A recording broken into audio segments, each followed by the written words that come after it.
studio time, which is, a completely different animal. So, we do a lot of, it's things change constantly, and we have that luxury of trying it, and if it works, it works. If it doesn't, it doesn't. But, it's great having it at your fingertips, Well, you've worked with a few names of people that listeners would recognize. So you're not just breaking into the business. You've got some experience of your own there. Yeah, I'm sort of breaking out of the business. I'm coming out the other end now. Don't put yourself down. You worked to get where you are, and your record shows. Who have you worked with? Now, I know you worked with. You've opened for a lot of name artists. You've Bryan Adams, Steppenwolf, which they remember, Nazareth, and people like that. Who have you worked with that they would recognize? That I've actually worked. I haven't really worked with anyone famous other than opening, like the one you mentioned there. Yeah. Okay. Although I did a little bit of work with David Tyson, who wrote Black Velvet. One of the writers, he produced that. Okay. They actually grew up in the same. You worked with some Juno winners over the years too, didn't you? He worked with Lydia Taylor Band. Yeah, she got a Juno for Most Promising Female a few years back, and that was fun. And Jane, you have a surprising little thing in your resume too. You're an award-winning actor. You know what? She's amazing. I met Richard.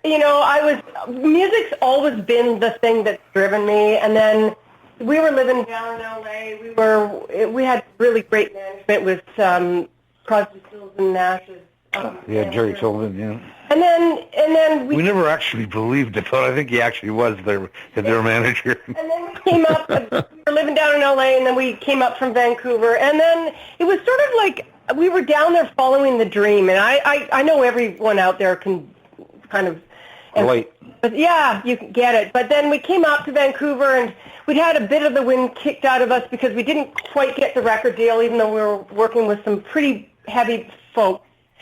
Mm-hmm. And then I came up to Vancouver and just started following my second passion, which was acting, and I started actually making a really good living of it. So it was fun. Richard and I have always kept writing. And, I've been really blessed that I've been able to make a living as an actor. And then, yeah. So. Oh, yeah, because living in Vancouver, a lot of stuff is being shot in Vancouver, right? And really a lot of good shows. It's a beautiful city, Vancouver is. I've been up there a few times, and also over to Victoria to, look at the Parliament and say, wow, what a neat-looking building. And but no, I want to step back just a little bit, Jane. That you had mentioned, or David had mentioned, your attempts to pay tribute to Janis Joplin. And maybe attempts is the wrong word, and I apologize if that's offensive. Yeah, I was going to truly don't mean it to be that way. I think probably one of my favorite songs. Nice try, James. Yeah, I think one of my favorite songs by her is "Ball and Chain," and we used to do that. Yeah. Because she just wails on that. And you can tell from watching the old films from the Monterey Pop Festival and such that she just completely loses herself in it. And if you were amazing. Yeah, if you were able to get even a portion of that, then I seriously got to tip my hat to you, because that's a very, very difficult thing to do. And well, we played that song back then, and then we wanted to do it again, maybe in this band, and we said, let's do our own Ball and Chain. So Jane wrote a song called "I'm Sorry I Couldn't Love You." If you get a time, check it out. It's on the album, and it's sort of our take of our version of Ball and Chain. Well, not our version, but you know what I mean. It's sort of a replacement for Ball and Chain. Yeah, an interpretation or a take on it. I want to use this as an opportunity to slide into having you tell the folks how they can find your music and find you online. Well, we're all over social media. Anywhere you want to look, we're oneuglycowboy.com, Twitter, Facebook, Instagram, anywhere there. Those are probably the 4 best places to find us. Website being the main one because it's got everything. But yeah, sure. We would love it if people would check us out because as an indie band, and we know there's a lot out there, we appreciate support from folks that are just hungering for music that they haven't heard. Yeah, we appreciate guys like you who, take the time to want to talk to us, It's great. Well, we appreciate you coming by and spending time with us and explaining, telling your story and talking about your music. And I love, last note I'm going to make here is I love your mission statement because it sums up pretty much what you've been telling us. Live your dreams and never give up. Yep. And get your ugly on. Damn right. Your music, I can hear the draw from everything you've told us. The Janis Joplin, the soul of the music, your country influences, and obviously your rock, and it comes to a nice amalgam there. For example, in Trading In Your Cowboy, what a stomping sound that is. Also, this next track we're going to play. Got a few seconds. Can you tell us a little something about Ride with the Wind?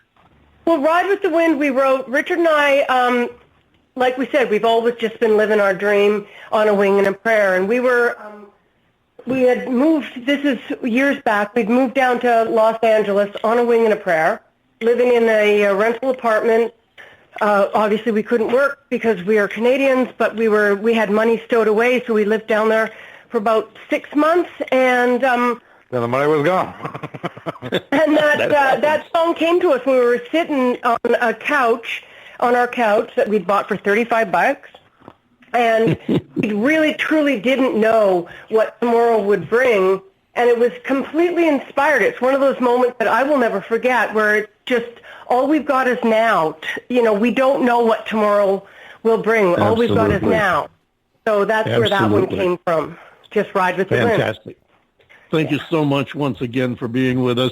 Do keep in touch with us. Let us know what's going on.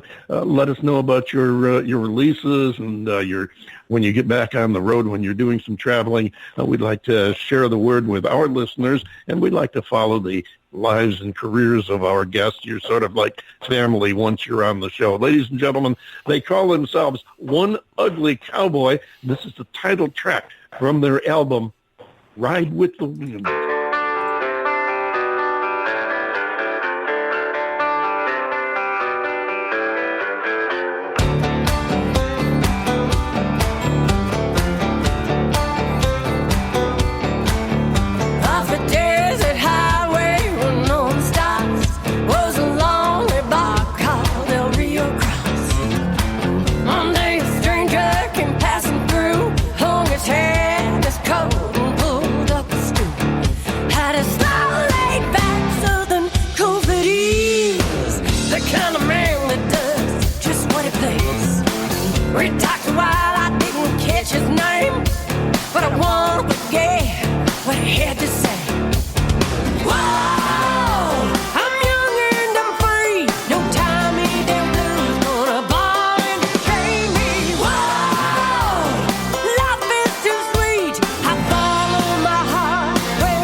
That song makes me wish I could sing, because I just want to jump in there and sing along with it. Ladies and gentlemen, they call themselves One Ugly Cowboy. You can find them all over online by that name. We thank them. We thank ZEE. We thank Randy Matter for all of you being with us and making us a fun show today. Ladies and gentlemen, we look forward to seeing you back here again next week. John Bon Jovial, take us home. Absolutely. Well, folks, you've done it again. You spent another perfectly good hour here with us at the David Bowers Awards. And you know what? We really are grateful that you have given us your attention again this week. The David Bowers Awards is broadcast around the world from the studios of Computer Help USA in Naples, Florida, and, of course, from the Valley of the Sun in Tempe, Arizona, and is available for free in most major streaming services. Be sure to follow the David Bowers Awards on Twitter, LinkedIn, and Facebook, of course, and you can also find us on college radio networks all over the country on the College Underground Radio Network. Pretty cool. Join us next week for the David Bowers Awards, Saturday at 12 p.m. Eastern on WRFZ-FM. That's 106.3 on your FM radio dial, Rochester Free Radio, and Blog Talk Radio. Sunday, 2 p.m. Eastern, 11 a.m. Pacific, and 6 to 7 p.m. UTC. Until next week, for the David Bowers and Nick, our magnificently, marvelously geeky engineer, I am yours truly, the lovably legendary John Bon Jovial, saying love each other, keep your distance, wash your hands. We'll see you right here next week on the David Bowers Awards.